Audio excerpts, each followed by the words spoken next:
Existe uma classe de ativos conhecida como reserva de valor que vai te dar esse tipo de proteção. E o que é uma reserva de valor? É o que o seu próprio nome já diz. É aquilo capaz de preservar valor com a passagem do tempo. Posso até citar um exemplo aqui para você. Digamos que eu te apresente uma máquina do tempo e diga, olha, nós vamos viajar 50 anos para o futuro. Eu pago a gasolina, o combustível da nossa máquina do tempo, do DeLorean, que a gente vai entrar para viajar 50 anos, mas eu te digo, leve alguma coisa que você possa usar para comprar itens no futuro.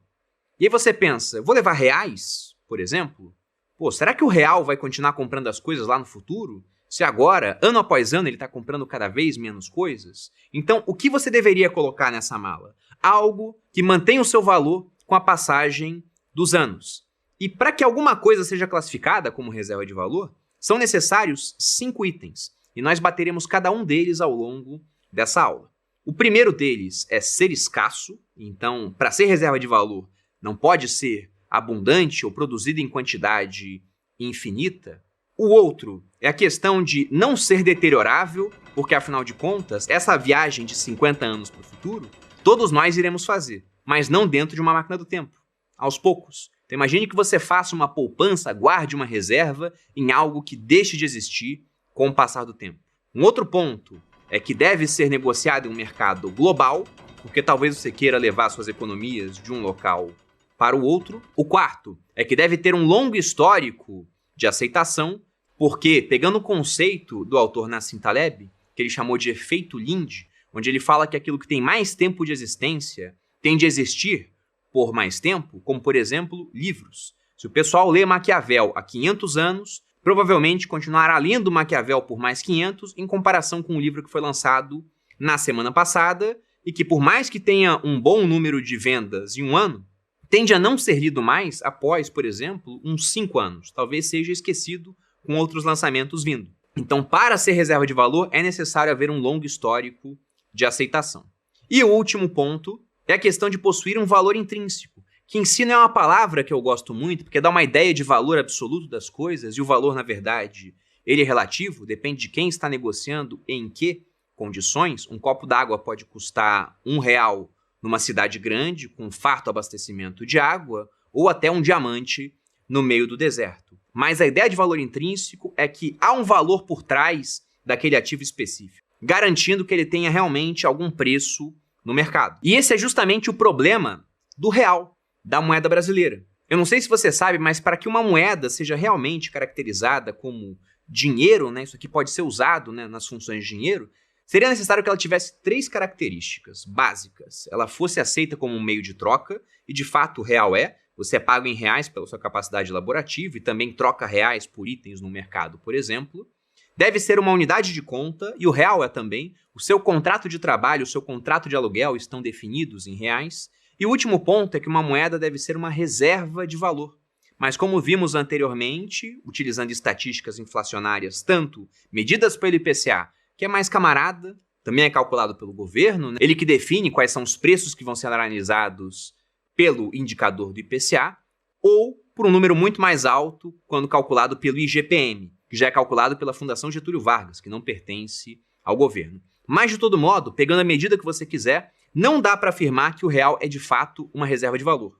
Não é. E pegando ponto por ponto daquelas características que eu falei da reserva de valor, isso fica muito claro. Afinal, o real é escasso?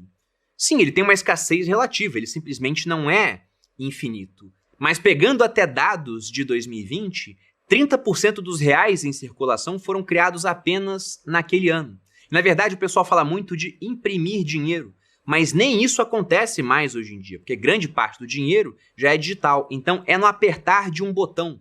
Se tivesse que imprimir, talvez fosse até menos, porque na Argentina, em 1989, com uma inflação batendo a casa dos 4 dígitos, os impressores da Casa da Moeda entraram em greve, o que garantiu que a inflação fosse um pouco mais baixo do que seria de fato. Hoje em dia não tem mais isso, você aperta um botão e cria muito dinheiro, então não há escassez por trás do real. Pegando o fato de ser não deteriorável, de fato o real não é deteriorável. As notas de real que você tem na sua carteira são, mas na hora que você coloca esse dinheiro em um depósito bancário, aquilo vira simplesmente um registro em um banco de dados, alguns números em cristal líquido que aparecerão numa tela. Então, ele não é deteriorável em si pensando fisicamente. Mas já vimos que, em termos de poder de compra, ele não para de se deteriorar ao longo do tempo.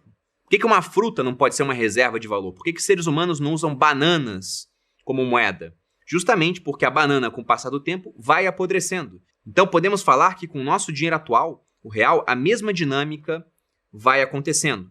Quando pensamos no terceiro aspecto, ser negociado em um mercado global, pense no que aconteceria se você viajasse para o Japão com reais.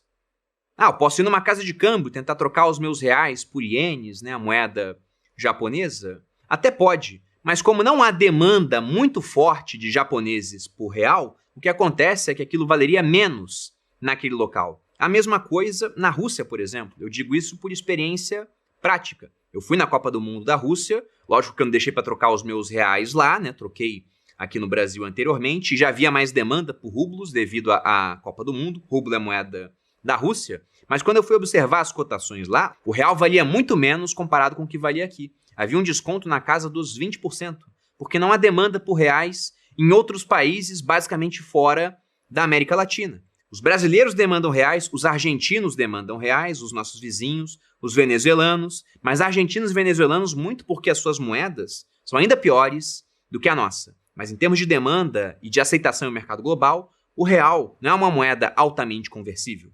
Pensando no longo histórico de aceitação, o real não existe durante um longo espaço de tempo. Ele foi criado em 94, tem basicamente 27 anos. E se a gente for voltar a moedas anteriores à do Brasil, a gente vê que, de fato, o real é um sucesso, porque mesmo com apenas 27 anos, se fosse uma pessoa, o real estaria se formando em medicina agora, por exemplo, começando a trabalhar com isso, e mesmo assim, já é a segunda moeda mais longeva das 10 moedas que tivemos aqui, desde que a família real fugiu das guerras napoleônicas, deixando, como diz o ditado, Napoleão a ver navios e veio para cá.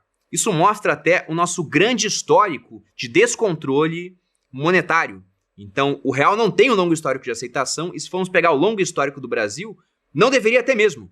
Talvez ele nem exista nos próximos 50 anos, naquela viagem no tempo que eu propus para você no começo dessa aula. E o último ponto gira em termos de valor intrínseco. Muita gente ainda pensa que a moeda hoje está garantida por algum lastro de ouro que existe depositado no Banco Central, por exemplo. O último vestígio desse tipo de coisa em grande escala no mundo desapareceu em 1971.